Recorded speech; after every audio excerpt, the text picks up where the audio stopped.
Du Sénégal près le Saint-Siège est nommé cumulativement avec ses fonctions ambassadeur extraordinaire et plénipotentiaire de la République du Sénégal auprès de son Altesse éminentissime, le prince et grand maître Mathéo Festing avec résidence à Rome.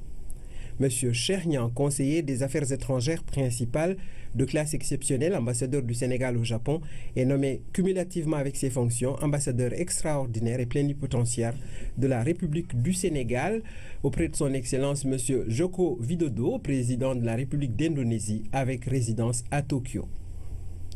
Monsieur Aboubakar Sarr, docteur en sciences islamiques, est nommé consul général de la République du Sénégal à Jeddah, au Royaume d'Arabie Saoudite, en remplacement de Monsieur Mamadou Habib Khan. Monsieur Moussa Sow, inspecteur principal des impôts, est nommé coordonnateur national du programme d'urgence de modernisation des axes et territoires frontaliers PUMA. Monsieur Papa Amadindao, titulaire d'un diplôme supérieur en gestion, est nommé directeur général de l'Agence pour la promotion et le développement de l'artisanat en remplacement de M. Ibrahim Ndiaye. M. Djibril Sow, ingénieur en génie rural, est nommé président du conseil de surveillance de l'Agence pour la promotion et le développement de l'artisanat ABDA en remplacement de M. Papa Amadindao, appelé à d'autres fonctions. Madame Mam Khadi Sidi Ali Badji, administrateur civil, est nommé directeur de l'administration générale et de l'équipement au ministère des Infrastructures, des Transports terrestres et du désenclavement en remplacement de M. Mohamedou Diop, appelé à d'autres fonctions. M.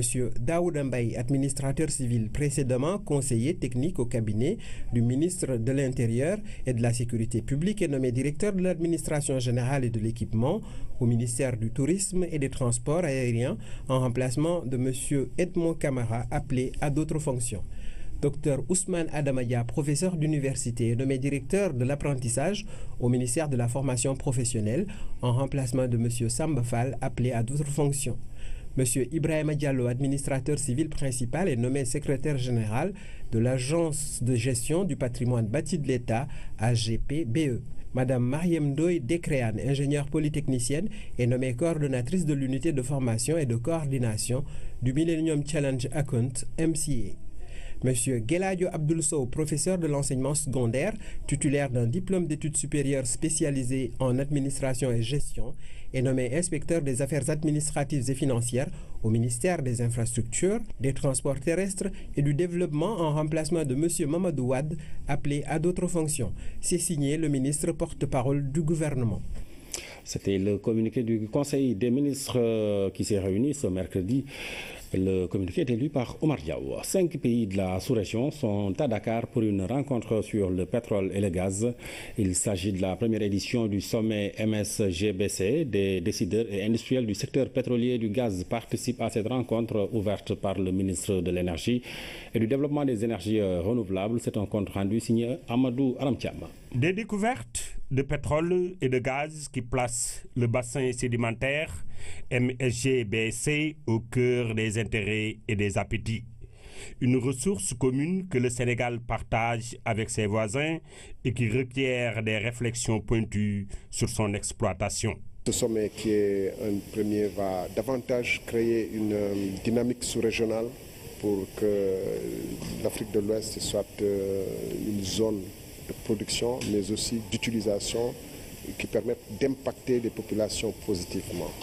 Et nous pensons aussi que les privés nationaux, le secteur bancaire, les secteurs universitaires, les chercheurs sénégalais vont davantage, à partir de ce premier sommet, s'intéresser à ce qui se fait et apporter leur contribution. Les ressources pétrolières et gazières, source de malheur ou opportunités économiques, le Sénégal veut se prémunir et apprendre des erreurs des autres. Pour anticiper, le chef de l'État a créé le comité d'orientation stratégique du pétrole et du gaz, COS Petrogaz, qu'il préside lui-même. Quel est le concept et quelles sont les utilisations futures de ces richesses pour que notre pays soit pas un pays dépendant uniquement de la production de gaz et de pétrole, mais utilise le gaz et le pétrole et les revenus qui sont tirés comme pour un effet de levier pour véritablement développer des autres secteurs productifs.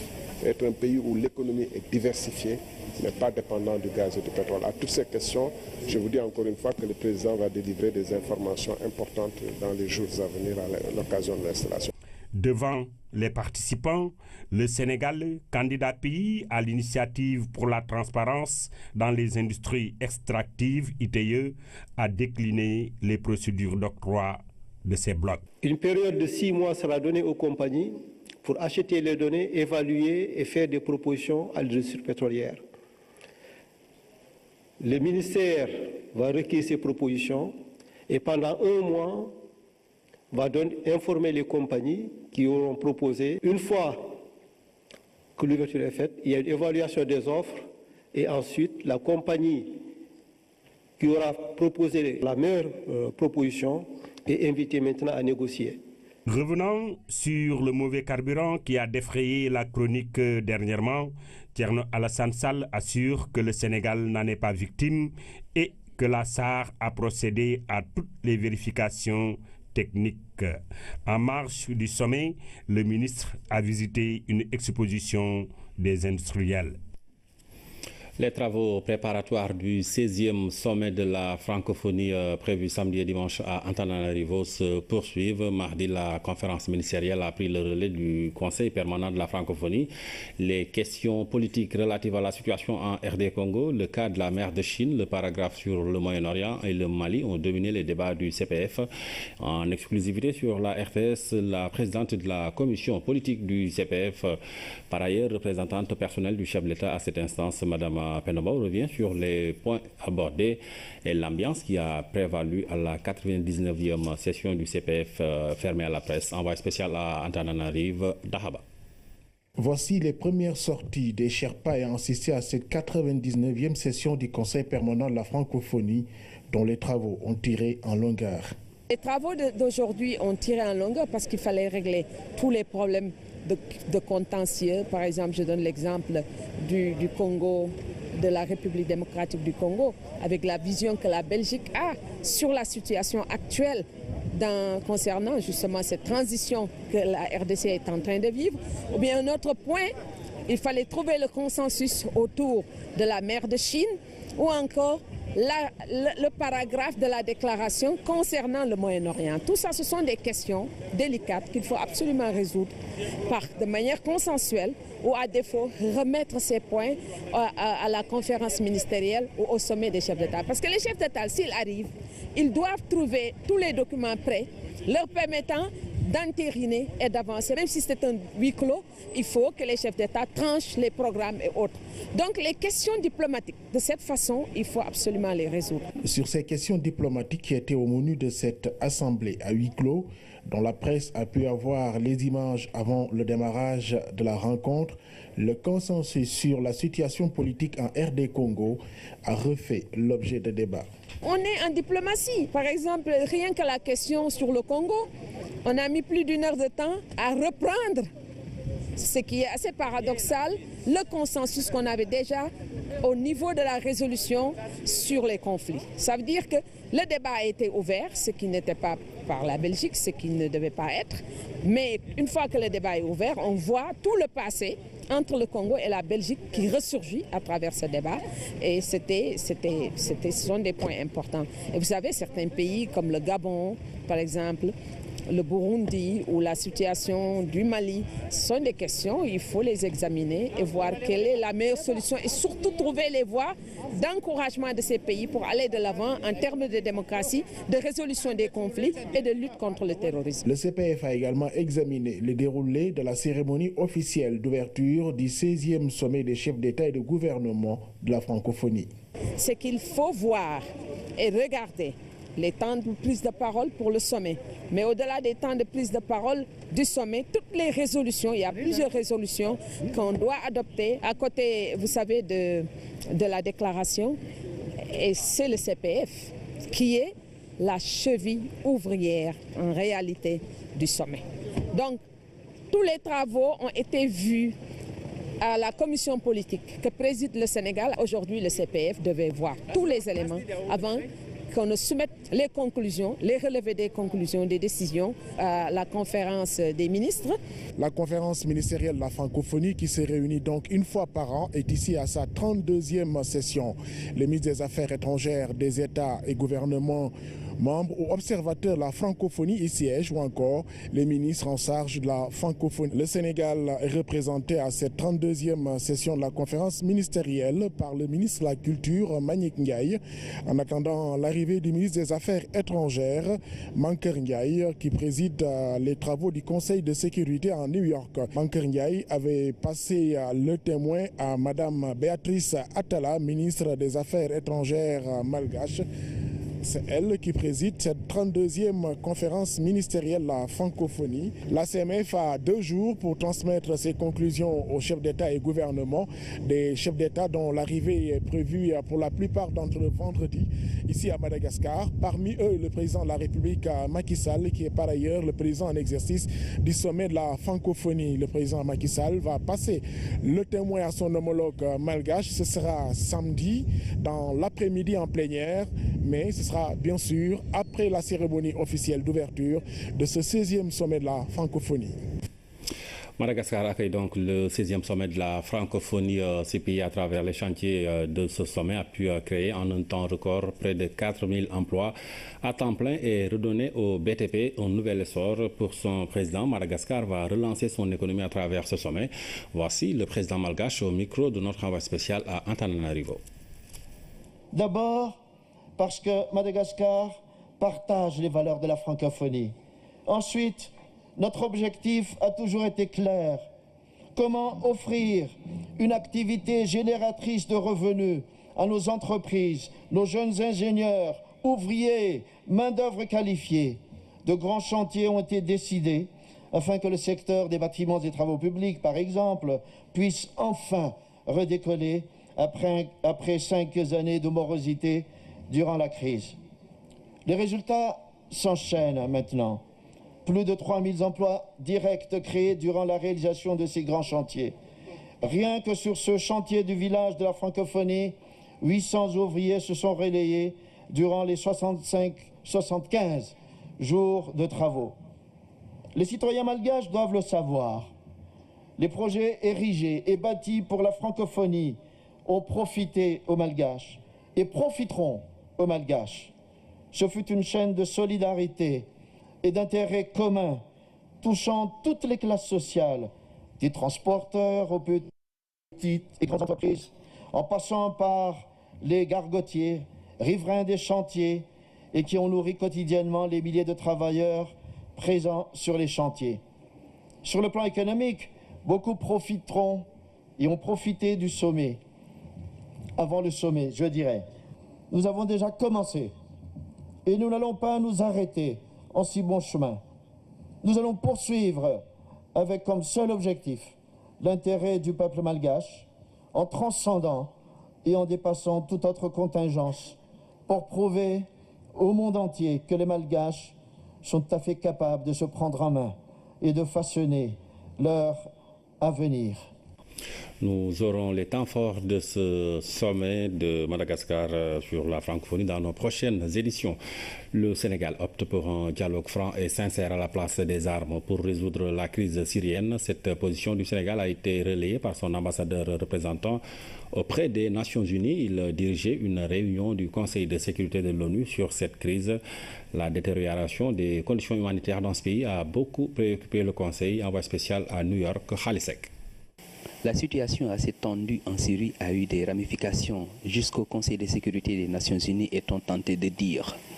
En examinant la situation humanitaire avec un rapport des briefers qui fait état de la dégradation des conditions humanitaires à Alep, certains ont été amenés à dire que l'horreur et la terreur sont les deux revers de la médaille en Syrie. Syriens et Russes n'ont pas naturellement utilisé la même grille de lecture pour apprécier ces faits. Le Sénégal, lui, président ce conseil, a exprimé son penchant pour la solution politique, car le recours aux armes ne saurait être une panacée. Le riche patrimoine culturel de la Syrie est en train d'être détruit et fait l'objet de trafic. C'est pour empêcher tout cela que la délégation sénégalaise voudrait appeler notre conseil à un véritable sursaut.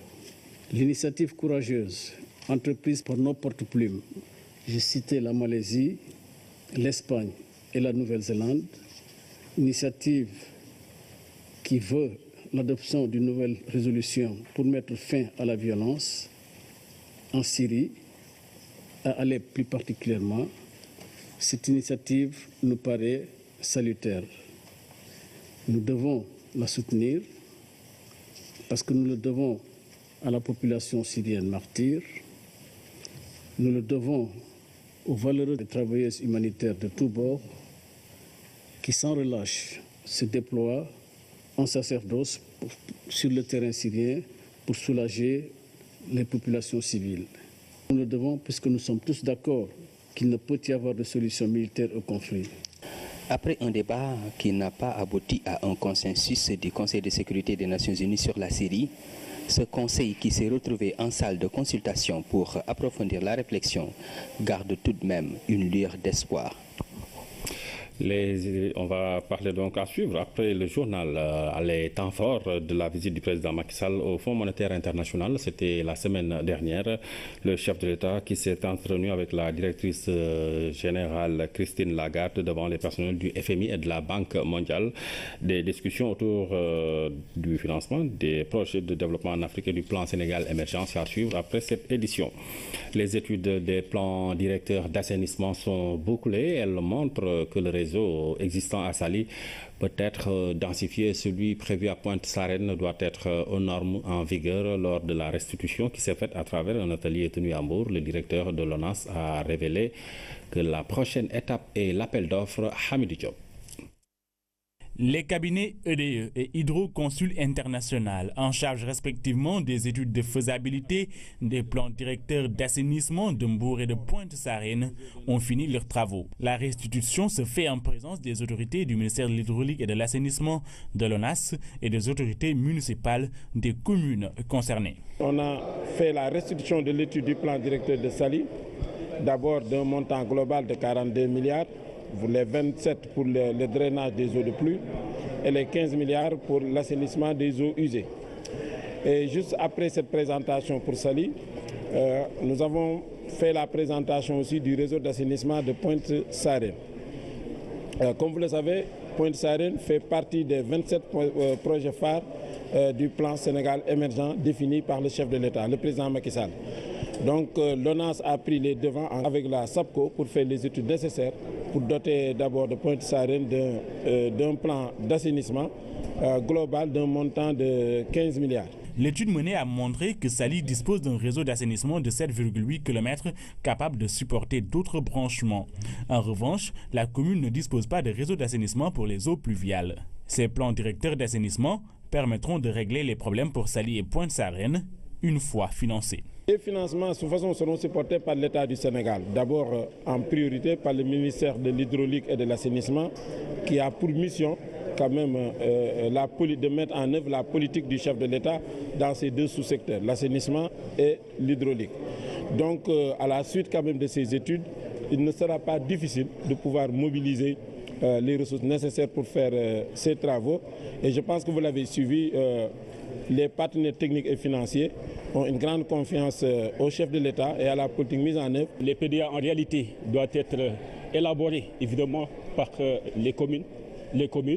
Et si ONAS vient évidemment en appui, en accompagnement à ces communes, donc nous disons qu'évidemment l'État en quelque sorte disposé fermement accompagner ces communes-là pour évidemment mettre en place au niveau de l'ensemble des communes donc d'un système d'assainissement adéquat. La mise en place de ces plans directeurs d'assainissement par l'ONAS à Saly et à Pointe-Sarène ont un double objectif, accroître la capacité d'accueil de l'industrie touristique et se conformer aux normes d'architecture et d'urbanisme. Le Sénégal abrite à partir de demain 24 novembre 2016 les 5e assises mondiales sur le financement agricole et rural. La CNCAS, en partenariat avec l'AFRACA, organise cette rencontre de 2 jours à Dakar pour parler de la contribution des filières agricoles et agroalimentaires au développement durable. Quel rôle pour la finance agricole et rurale? Voici à ce propos les explications du directeur général de la Caisse nationale de crédit agricole du Sénégal, Malick Ndiaye. Nos pairs, à travers la Confédération internationale du crédit agricole, ont choisi Dakar, le Sénégal, pour abriter les 5e congrès. Pour 2 raisons essentiellement. La première raison, c'est la stabilité du Sénégal qui est reconnue à travers le monde. La deuxième raison, c'est qu'au plan économique, notre pays fait des progrès importants dans le domaine de l'agriculture. Le programme prévoit, après l'ouverture du congrès par son Excellence M. Macky Sall, président de la République du Sénégal, de consacrer la première table ronde au Sénégal. Pour discuter de quoi? Pour discuter des défis actuels et futurs des filières agricoles au Sénégal. Ce sera l'occasion de passer en revue les innombrables réalisations qui ont été obtenues et constater avec tout le monde, les experts notamment, cette transformation à profondeur qui est en train d'être faite au niveau de l'agriculture et au niveau de nos systèmes de production agricole, quel que soit le sous-secteur agricole d'ailleurs. La conférence de Dakar nous permettra, avec l'AFRACA, vous l'avez dit, l'AFRACA c'est l'Association africaine des crédits agricoles dont nous sommes membres, et avec qui nous organisons ce congrès à Dakar. Ce sera l'occasion de partager de bonnes pratiques, mais aussi nous attendons beaucoup en termes de retombées de partenariat, de retombées de collaboration avec les différentes institutions. Toutes les grandes institutions qui travaillent dans le secteur agricole et rural vont être à Dakar. L'ensemble des experts et des dirigeants, des politiques, des acteurs de l'économique devraient se retrouver au Radisson Blu les 24 et 25 pour partager les expériences au travers du monde. Le reportage du jour, c'est sur le parc zoologique de Hann, un espace où on dénombre 92 pensionnaires, des carnivores, des granivores, des herbivores, des animaux dont la prise en charge sanitaire est assurée au quotidien par des hommes et des femmes dévoués. Anaïs Nyanyamane a fait un tour au parc zoologique de Hann. C'est tôt le matin que ces hommes et ces femmes de bonne volonté se sont mobilisés pour prodiguer des soins aux pensionnaires du parc de Hann. Une tâche quotidienne. Doucement. Ces 92 sujets répartis en 19 espèces ont évidemment des régimes alimentaires différents. Seulement. Ils se nourrissent de la viande, soit de cheval, d'âne et même de mouton. Ensuite, je leur donne à boire chaque jour en remplissant leur abreuvoir.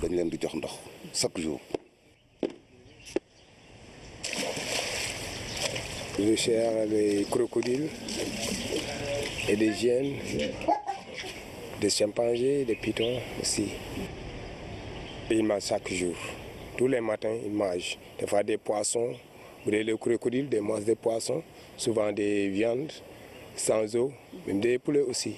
Je pars au marché pour acheter des légumes et des fruits pour les animaux. Mais mon rôle, c'est de s'occuper de tout ce qui est petit, comme les singes, les pigeons, les nouveau-nés, etc. Voilà. Bien manger. Les carnivores consomment 300 à 350 kg de viande par repas, une forte consommation qui n'est pas quotidienne.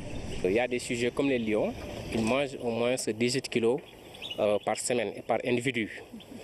Et ce qui fait que dans la semaine, il arrive qu'on fasse 10 abattages, par exemple d'âne.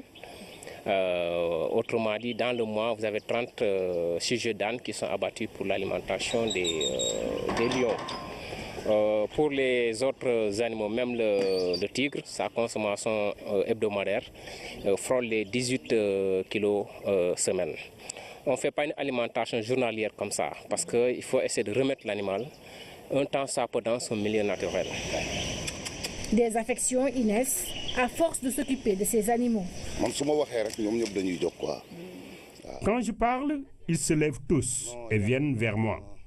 C'est bientôt 30 années que je m'occupe d'eux. Ils font partie de ma famille. Presque 30 ans, je suis là, avec des animaux. J'aime beaucoup les animaux.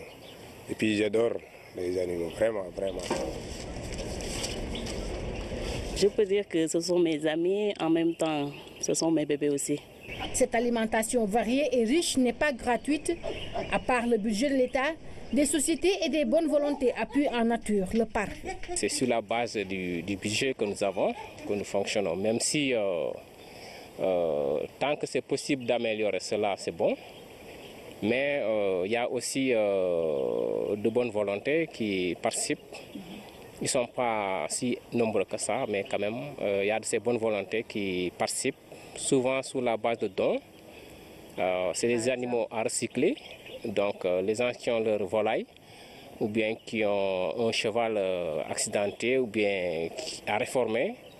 Il faut saluer aussi le rôle important des forces de sécurité en cas de saisie de produits illicites ou bien impropres à la consommation. Ces produits, si ces animaux peuvent les consommer, sont remis aux zoos pour destruction par consommation. Et donc parmi ces forces de sécurité, nous avons constaté la douane a fait beaucoup d'efforts dans ce sens. Le parc zoologique de Hann s'étend sur une superficie de 7 hectares, dont 4 aménagés avec des cases, des fosses et des enclos. Hygiène, sécurité, santé des animaux, des volets qui sont tous assurés par l'autorité du parc. Il y a un nettoyage quotidien qui est fait. Et ensuite, maintenant, on a aussi les services d'un géovétérinaire. Donc, un infirmier vétérinaire qui intervient, donc souvent, pour voir un peu l'état de santé des animaux. Donc, en grosso modo, c'est ça. Maintenant aussi, même les aliments que nous leur donnons, à chaque fois avant de les donner, il y a un contrôle sur la qualité de l'alimentation qui est donnée à ces animaux, surtout les carnivores. Il y a une sécurité qu'il faut renforcer tout le temps.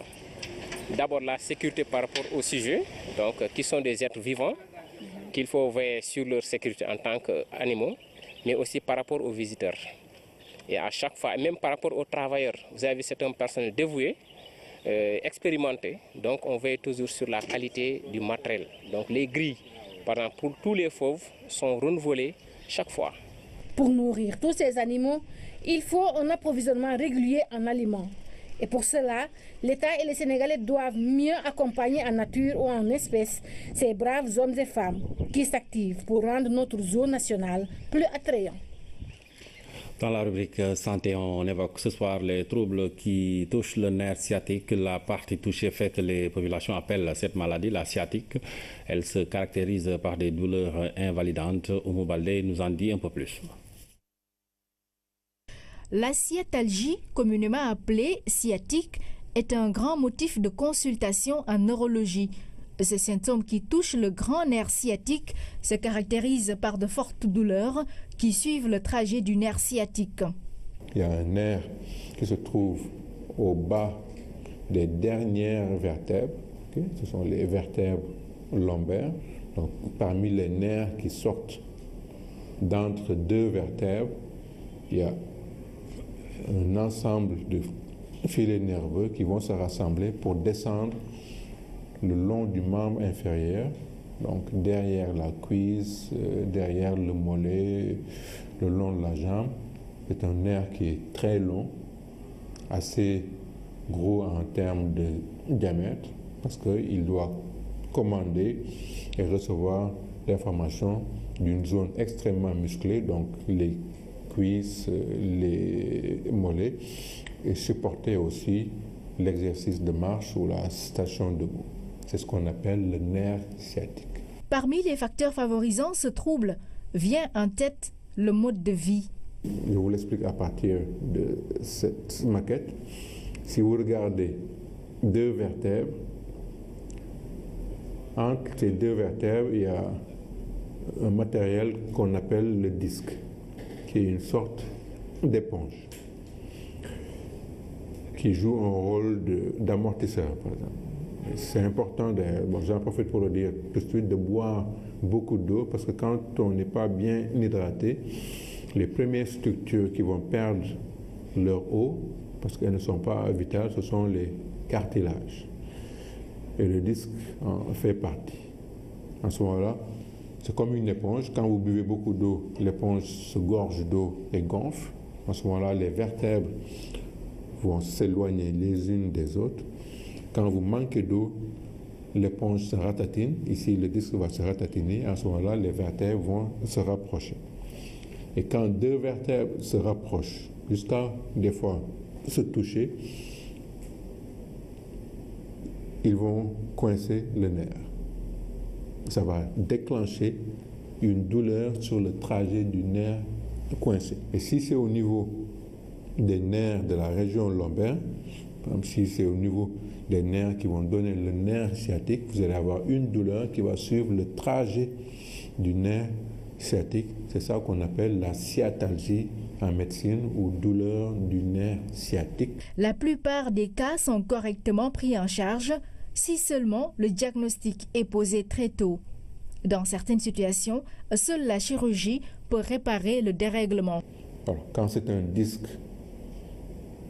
qui est sorti de son cadre, qui reste, et que le nerf coincé est en train de se détruire parce qu'il n'est plus vascularisé, il ne fonctionne plus très bien, et qu'on risque la paralysie, partielle ou définitive, l'indication chirurgicale peut se poser.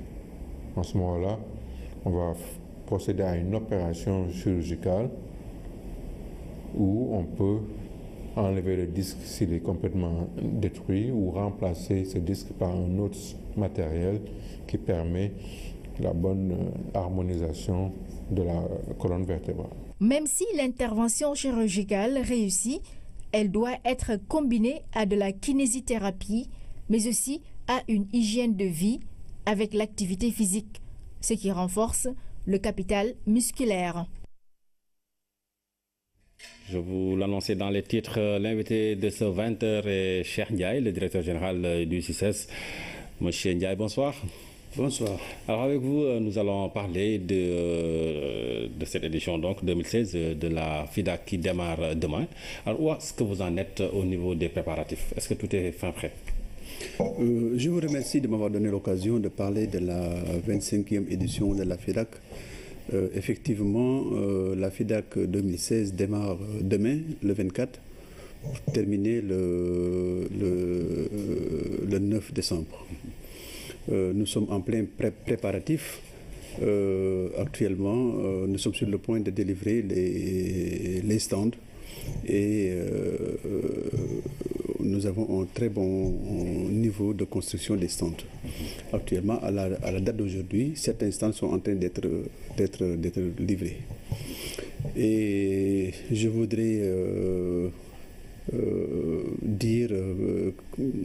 réitérer, parce que je l'ai déjà dit au niveau de certains plateaux, que cette foire de cette année est une foire de rupture, eu égard à l'incendie qui a eu lieu l'année passée. D'accord, nous allons en parler. Et donc, il y a certains signes distinctifs de cette édition. Et quelles sont les mesures que vous avez prises donc pour cette foire de la rupture, comme vous l'appelez? Alors, la particularité de cette édition, c'est au niveau organisationnel et au niveau prévention incendie, grosso modo. Organisationnel, nous avons opéré des ruptures orientées prévention incendie. Je peux citer la mesure consistant à interdire à tous les exposants de passer la nuit dans les pavillons. D'accord. Ça, c'est interdit. Les pavillons sont fermés à une heure précise et sont ouverts aussi à une heure précise. Au niveau assurance, le CICES est assuré et cette année, on a payé l'assurance et on a exigé aussi au niveau à tous les exposants d'assurer leurs produits exposés. Voilà, c'est un ensemble de mesures préventives. Ajouté à cela, un équipement incendie complet qui tourne autour des extincteurs, des REA, en tout cas tout l'équipement nécessaire pour prévenir et lutter contre l'incendie. Et voilà, c'est un ensemble, toute une batterie de mesures techniques et organisationnelles mises à l'œuvre cette année pour prévenir l'incendie. D'accord. Alors, à l'heure actuelle, est-ce qu'on peut avoir une idée du taux de remplissage par rapport notamment à tous ces exposants qui ont confirmé leur participation? Alors, le taux de remplissage, il est bon. Tous les pays traditionnels qui participaient à la foire sont revenus, avec beaucoup d'enthousiasme d'ailleurs. Et on a noté la participation de certains pays qui ne venaient pas. Ou bien qui venaient et qui, ça fait longtemps, ils ne sont pas là. On peut citer le cas de la France, la Thaïlande, les Philippines, la Malaisie, etc. etc. Donc la foire de cette année s'est fortement enrichie en termes de participation d'origine pays différents. Voilà. D'accord. Alors, parmi les exposants, est-ce qu'il y en a qui sortent du lot? Je pense notamment à la Chine qui, pour la première fois, va occuper 3200 mètres carrés. Voilà. C'est un des signes distinctifs de cette foire. La participation exceptionnelle de la Chine. La Chine est venue sur 3200 mètres carrés avec un chapiteau, des stands, une moquette, des spots, tout ça importé de la Chine. Et j'en profite pour lancer un appel à tous les Sénégalais, particulièrement les visiteurs professionnels, à venir visiter le stand de la Chine, parce que la Chine est venue exceptionnellement, j'allais dire essentiellement, pour faire des rencontres et avoir des partenariats avec des professionnels. L'Éthiopie est le pays invité d'honneur. L'Éthiopie occupe 200 mètres carrés au niveau du pavillon tertiaire. Et le thème de cette année tourne autour de la promotion des partenariats publics-privés. Et ça aussi, ça rentre dans le cadre du développement de la vision de son Excellence M. Macky Sall, à savoir le PSE. Et cette foire de cette année, donc, c'est une foire d'espoir. Et nous prions le ciel pour que tout aille comme prévu et dans les meilleures conditions. Nous le souhaitons en tout cas. On ne peut pas déjà parler de la foire sans parler du dossier des sinistrés de l'édition précédente. Où est-ce qu'on en est avec ce dossier? Voilà, c'est une occasion qui me permet de réitérer ma compassion par rapport aux sinistrés. J'ai toujours dit que les sinistrés sont des amis, sont des concitoyens. Ils ont la douleur et nous compassons. Alors, donc, les sinistrés sont dans une situation un peu difficile et il faut qu'ils sachent que le CICES n'a jamais lâché les sinistrés. Depuis le départ, nous avons assisté les sinistrés en leur donnant des stands, en leur fournissant de la nourriture, en louant des auberges, etc., etc. Ça, c'est la gestion pendant la FIDAC. Et post-FIDAC, nous avons continué à les accompagner en recrutant trois cabinets, 2 cabinets incendie et un cabinet expert marchandises. Et les recherches se sont poursuivies et au résultat, les experts incendie ont dit que la cause de l'incendie n'était pas connue. Et donc, il n'a pas été identifié de responsable de cet incendie. Et l'expert marchandise a revu les déclarations à la baisse qui est parti de 2 milliards pour descendre à 600 millions. D'accord. Alors, la dernière information que j'aimerais porter à la connaissance des sinistrés, c'est que l'État du Sénégal n'a jamais lâché les sinistrés et est dans les dispositions de les aider. Nous ne sommes plus sur le terrain du droit, nous sommes sur le terrain du social, nous sommes sur le terrain de l'humanitaire. Qu'ils le sachent, personne ne les a oubliés et jusqu'à présent, le cas des sinistrés est une préoccupation majeure et du CICES et de l'État sénégalais. D'accord.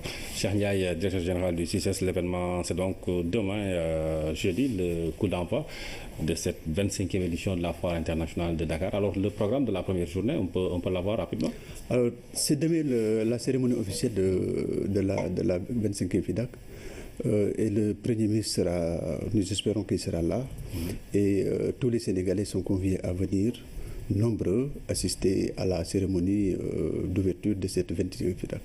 J'en profite pour remercier la presse, particulièrement des partenaires traditionnels comme la RTS, l'APS. Je ne veux pas citer pour ne pas en oublier, mais la presse, on ne peut pas faire de l'événementiel sans la presse.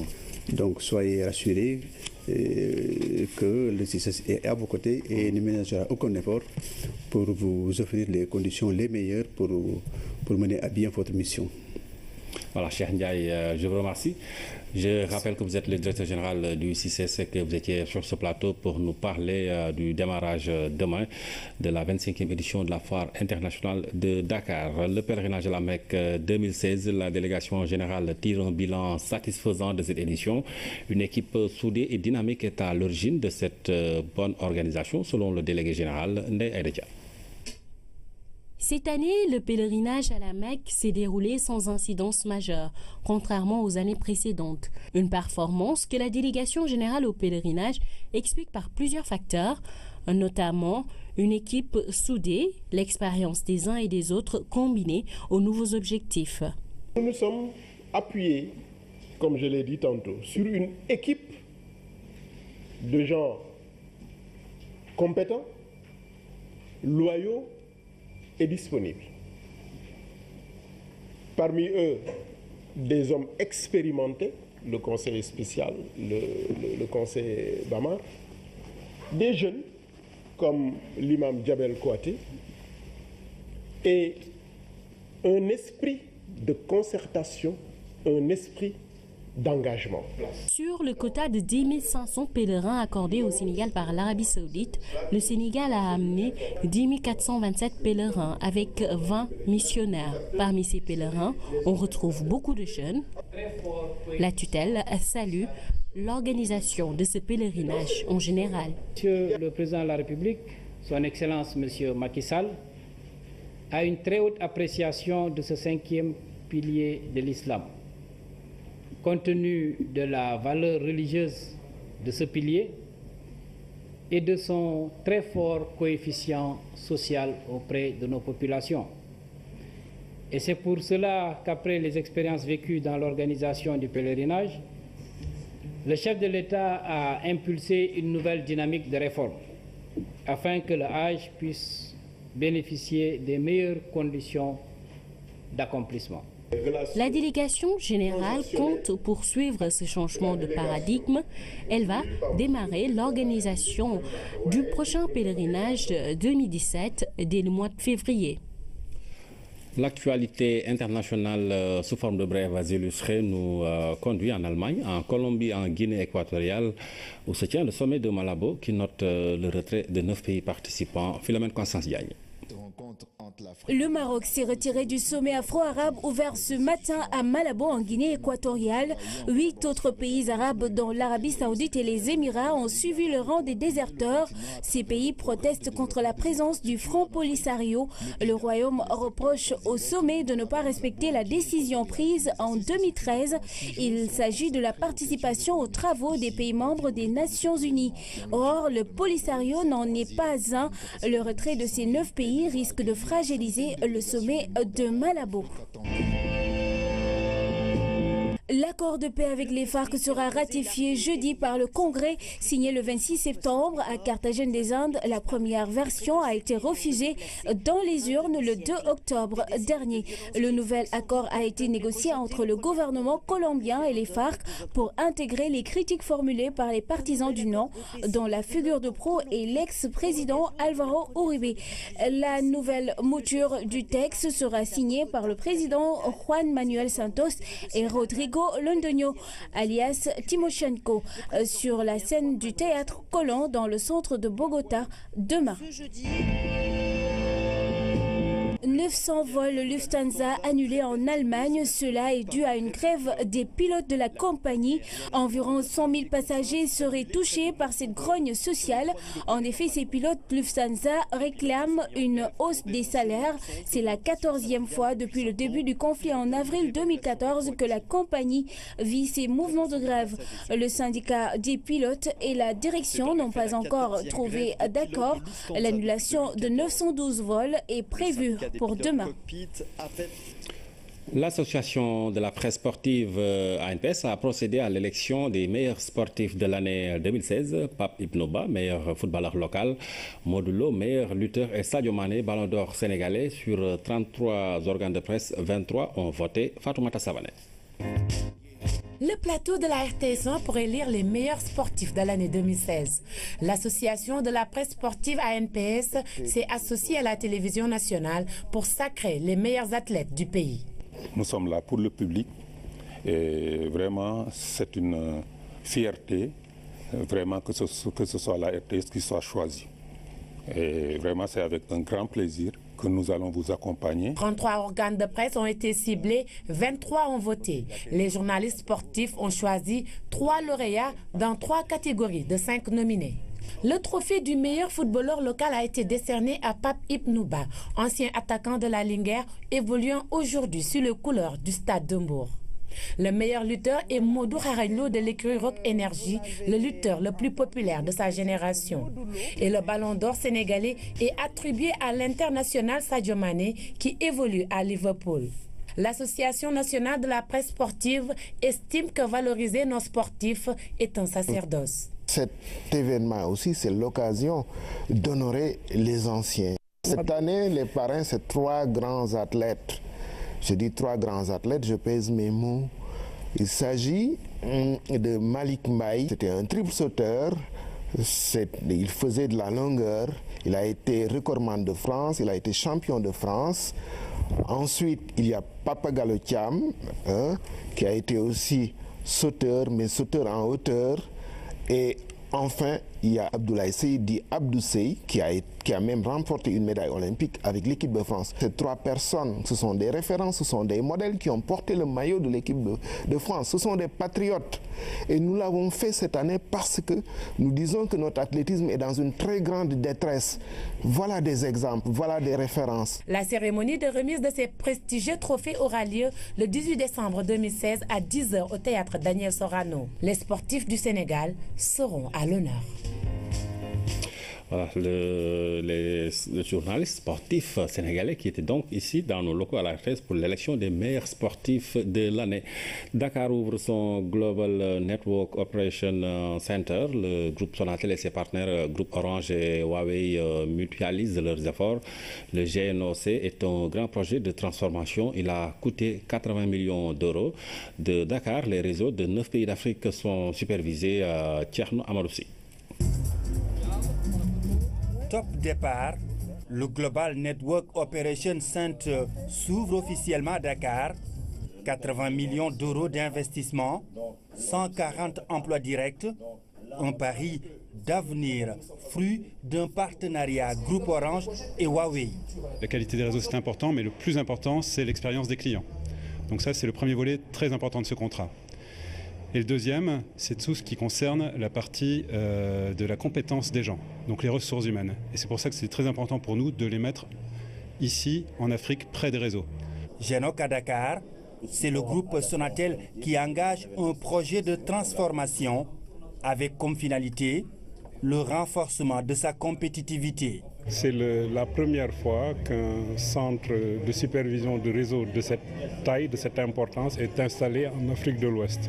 Dans le plan stratégique de l'État, le PSE, dans le volet télécom, l'État encourage la création de ce qu'ils appellent les business process outsourcing, c'est-à-dire créer des entités qui puissent développer des services au profit d'entreprises qui sont à l'étranger. Et c'est le cas type. C'est un grand pari qui a été conduit par le groupe Orange avec évidemment l'appui de son partenaire de la Sonatel et qui va permettre depuis Dakar et Abidjan de superviser les réseaux dans 9 pays du groupe Orange. En Afrique, le secteur des télécommunications connaît de grandes mutations. L'installation du Global Network Operation Center à Dakar démontre une fois de plus que le Sénégal n'est pas en reste. L'installation du GNOC à Dakar montre que le Sénégal reste et demeure un hub du numérique. De Dakar, les réseaux de 9 pays africains sont supervisés. L'ambition pour Sonatel et ses partenaires est d'en arriver à une organisation plus compétitive et plus performante, avec à la clé une satisfaction client incomparable. À suivre après ce journal, les temps forts de la visite du président Macky Sall, c'était au Fonds monétaire international la semaine dernière. Le président Macky Sall qui s'était entretenu avec Christine Lagarde, directrice générale du FMI, devant les personnels du Fonds et de la Banque mondiale. Discussion autour du financement des projets de développement en Afrique et du plan Sénégal émergent. Voilà qui met fin à cette édition. Cheikh Bamba Gueye sera là pour le dernier journal. Merci de nous avoir suivis. Passez d'excellents moments en compagnie de nos programmes.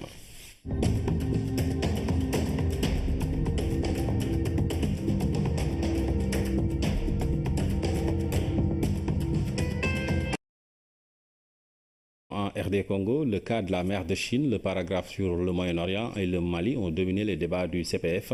En exclusivité sur la RTS, la présidente de la commission politique du CPF, par ailleurs représentante personnelle du chef de l'État à cette instance, Mme Penobo, revient sur les points abordés et l'ambiance qui a prévalu à la 99e session du CPF fermée à la presse. Envoyé spécial à Antananarive, Dahaba. Voici les premières sorties des Sherpas ayant assisté à cette 99e session du Conseil permanent de la francophonie dont les travaux ont tiré en longueur. Les travaux d'aujourd'hui ont tiré en longueur parce qu'il fallait régler tous les problèmes de contentieux. Par exemple, je donne l'exemple du Congo, de la République démocratique du Congo, avec la vision que la Belgique a sur la situation actuelle concernant justement cette transition que la RDC est en train de vivre. Ou bien un autre point, il fallait trouver le consensus autour de la mer de Chine ou encore le paragraphe de la déclaration concernant le Moyen-Orient. Tout ça, ce sont des questions délicates qu'il faut absolument résoudre de manière consensuelle ou à défaut remettre ces points à la conférence ministérielle ou au sommet des chefs d'État. Parce que les chefs d'État, s'ils arrivent, ils doivent trouver tous les documents prêts leur permettant d'entériner et d'avancer. Même si c'est un huis clos, il faut que les chefs d'État tranchent les programmes et autres. Donc les questions diplomatiques, de cette façon, il faut absolument les résoudre. Sur ces questions diplomatiques qui étaient au menu de cette assemblée à huis clos, dont la presse a pu avoir les images avant le démarrage de la rencontre, le consensus sur la situation politique en RD Congo a refait l'objet de débats. On est en diplomatie. Par exemple, rien que la question sur le Congo, on a mis plus d'1 heure de temps à reprendre, ce qui est assez paradoxal, le consensus qu'on avait déjà au niveau de la résolution sur les conflits. Ça veut dire que le débat a été... Unir et apprendre des erreurs des autres. Pour anticiper, le chef de l'État a créé le comité d'orientation stratégique du pétrole et du gaz, COS Petrogaz, qu'il préside lui-même.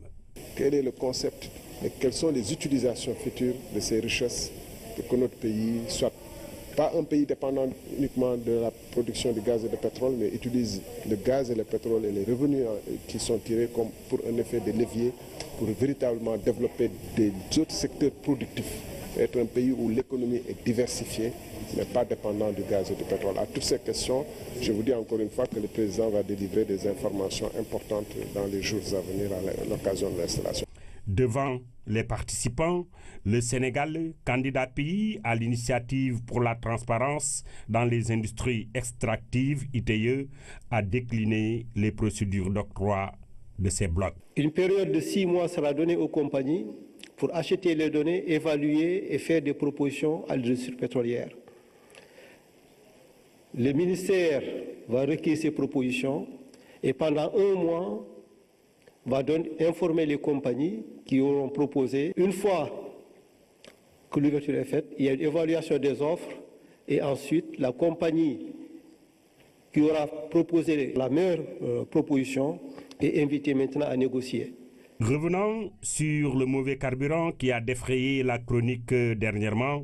Thierno Alassane Sall assure que le Sénégal n'en est pas victime et que la SAR a procédé à toutes les vérifications techniques. En marge du sommet, le ministre a visité une exposition des industriels. Les travaux préparatoires du 16e sommet de la francophonie prévu samedi et dimanche à Antananarivo se poursuivent. Mardi, la conférence ministérielle a pris le relais du Conseil permanent de la francophonie. Les questions politiques relatives à la situation du Sénégal, près le Saint-Siège, est nommé cumulativement avec ses fonctions ambassadeur extraordinaire et plénipotentiaire de la République du Sénégal auprès de son Altesse éminentissime, le prince et grand maître Mathéo Festing avec résidence à Rome.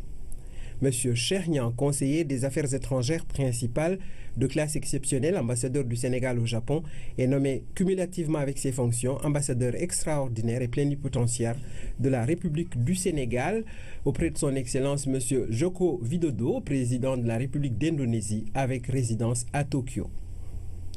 Monsieur Aboubakar Sarr, docteur en sciences islamiques, est nommé consul général de la République du Sénégal à Jeddah, au Royaume d'Arabie Saoudite, en remplacement de Monsieur Mamadou Habib Khan.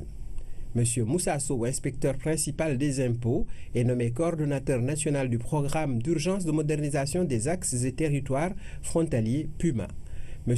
Papa Amadindao, titulaire d'un diplôme supérieur en gestion, est nommé directeur général de l'Agence pour la promotion et le développement de l'artisanat en remplacement de M. Ibrahim Ndiaye. M. Djibril Sow, ingénieur en génie rural, est nommé président du conseil de surveillance de l'Agence pour la promotion et le développement de l'artisanat ABDA en remplacement de M. Papa Amadindao, appelé à d'autres fonctions. Madame Mam Khadi Sidi Ali Badji, administrateur civil, est nommé directeur de l'administration générale et de l'équipement au ministère des Infrastructures, des Transports terrestres et du désenclavement en remplacement de M. Mohamedou Diop, appelé à d'autres fonctions. M. Daoud Mbaye, administrateur civil, précédemment conseiller technique au cabinet du ministre de l'Intérieur et de la Sécurité publique, est nommé directeur de l'administration générale et de l'équipement au ministère du Tourisme et des Transports aériens en remplacement de M. Edmond Camara, appelé à d'autres fonctions. Dr Ousmane Adamaya, professeur d'université, est nommé directeur de l'apprentissage au ministère de la formation professionnelle en remplacement de M. Samba Fall, appelé à d'autres fonctions. M. Ibrahima Diallo, administrateur civil principal, est nommé secrétaire général de l'Agence de gestion du patrimoine bâti de l'État, AGPBE. Madame Mariem Doy Dekrean, ingénieure polytechnicienne, est nommée coordonnatrice de l'unité de formation et de coordination du Millennium Challenge Account, MCA. M. Geladio Abdoul Sow, professeur de l'enseignement secondaire, titulaire d'un diplôme d'études supérieures spécialisé en administration et gestion, est nommé inspecteur des affaires administratives et financières au ministère des Infrastructures, des Transports terrestres et du Développement en remplacement de M. Mamadou Wade, appelé à d'autres fonctions. C'est signé le ministre porte-parole du gouvernement. C'était le communiqué du Conseil des ministres qui s'est réuni ce mercredi. Le communiqué est lu par Omar Diaw. 5 pays de la sous-région sont à Dakar pour une rencontre sur le pétrole et le gaz. Il s'agit de la première édition du sommet MSGBC. Des décideurs et industriels du secteur pétrolier et du gaz participent à cette rencontre ouverte par le ministre de l'Énergie et du Développement des énergies renouvelables. C'est un compte rendu signé Amadou Aramtiam.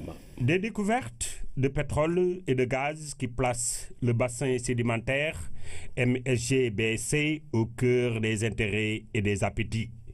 Une ressource commune que le Sénégal partage avec ses voisins et qui requiert des réflexions pointues sur son exploitation. Ce sommet qui est un premier va davantage créer une dynamique sous-régionale pour que l'Afrique de l'Ouest soit une zone de production mais aussi d'utilisation qui permettent d'impacter les populations positivement. Et nous pensons aussi que les privés nationaux, le secteur bancaire, les secteurs universitaires, les chercheurs sénégalais vont davantage, à partir de ce premier sommet, s'intéresser à ce qui se fait et apporter leur contribution. Les ressources pétrolières et gazières, source de malheur ou opportunités économiques, le Sénégal veut se prémunir. Ouvert, ce qui n'était pas par la Belgique, ce qui ne devait pas être. Mais une fois que le débat est ouvert, on voit tout le passé entre le Congo et la Belgique qui ressurgit à travers ce débat. Et ce sont des points importants. Et vous savez, certains pays comme le Gabon, par exemple, le Burundi ou la situation du Mali, ce sont des questions, il faut les examiner et voir quelle est la meilleure solution et surtout trouver les voies d'encouragement de ces pays pour aller de l'avant en termes de démocratie, de résolution des conflits et de lutte contre le terrorisme. Le CPF a également examiné le déroulé de la cérémonie officielle d'ouverture du 16e sommet des chefs d'État et de gouvernement de la francophonie. C'est qu'il faut voir et regarder les temps de prise de parole pour le sommet. Mais au-delà des temps de prise de parole du sommet, toutes les résolutions, il y a plusieurs résolutions qu'on doit adopter à côté, vous savez, de la déclaration. Et c'est le CPF qui est la cheville ouvrière en réalité du sommet. Donc, tous les travaux ont été vus à la commission politique que préside le Sénégal. Aujourd'hui, le CPF devait voir tous les éléments avant qu'on ne soumette les conclusions, les relevés des conclusions, des décisions à la conférence des ministres. La conférence ministérielle de la francophonie qui se réunit donc une fois par an est ici à sa 32e session. Les ministres des Affaires étrangères des États et gouvernements membres ou observateurs de la francophonie y siègent, ou encore les ministres en charge de la francophonie. Le Sénégal est représenté à cette 32e session de la conférence ministérielle par le ministre de la Culture, Mbagnick Ndiaye, en attendant l'arrivée du ministre des Affaires étrangères, Mankeur Ndiaye, qui préside les travaux du Conseil de sécurité en New York. Mankeur Ndiaye avait passé le témoin à Madame Béatrice Attala, ministre des Affaires étrangères malgache. C'est elle qui préside cette 32e conférence ministérielle de la francophonie.